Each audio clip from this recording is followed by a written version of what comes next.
risk something that is important to you for something that is unimportant to you, it just does not make any sense. I don't care whether the odds are 100 to 1 that you succeed or 1,000 to 1 that you succeed. If you hand me a gun with 1,000 chambers, 1,000,000 chambers in it, and there's a bullet in one chamber, and you said, put it up your temple, how much do you want to be paid to pull it once?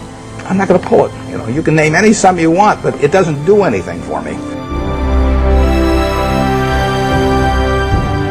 We'll always have problems. I mean, you know, ever since I got out of school, I used to sell stocks. They'd always give me 10 reasons why you shouldn't buy them, and you've heard them all throughout your life. But the world does not belong to the pessimists, believe me.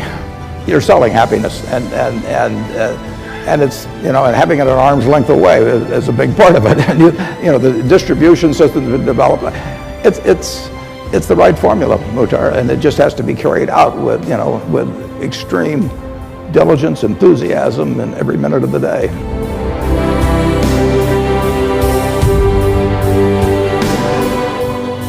Picture Omaha in 1937. I was 7 years old, and no air conditioning, so the summers were hot and humid. People went out on their lawns at night just to try and cool off, and I got the idea that maybe I could sell them what you would call soft drinks and we called pop.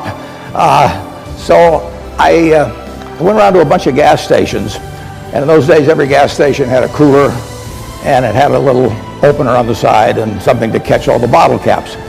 So I went around and collected all the bottle caps for weeks at these various gas stations. I collected 8,000 of them, and then I sorted them all out, and I saw that they were Coca-Cola overwhelmed everybody else. They were these little silver-like ones in those days, and my grandfather had a grocery store, so I went to my grandfather and I said, how about giving me a deal on Coke so I can sell it around the neighborhood? And he sold me at the rate of 6 bottles for a quarter, and I went around and sold them for a nickel each, and I sold out every time. I had no inventory, I had no receivables, I had the best business I ever had.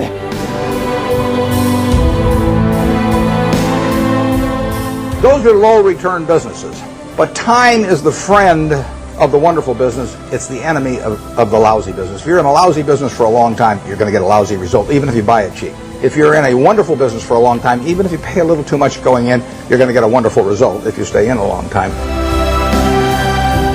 I like to study failure, actually. And my partner says, all I want to know is where I'll die, so I'll never go there. And we want to see what has caused businesses to go bad. And the biggest thing that kills them is complacency. I mean, you want a restlessness, a feeling that somebody's always after you, but you're going to stay ahead of them. You always want to be on the move. The danger would always be that you rest on your laurels.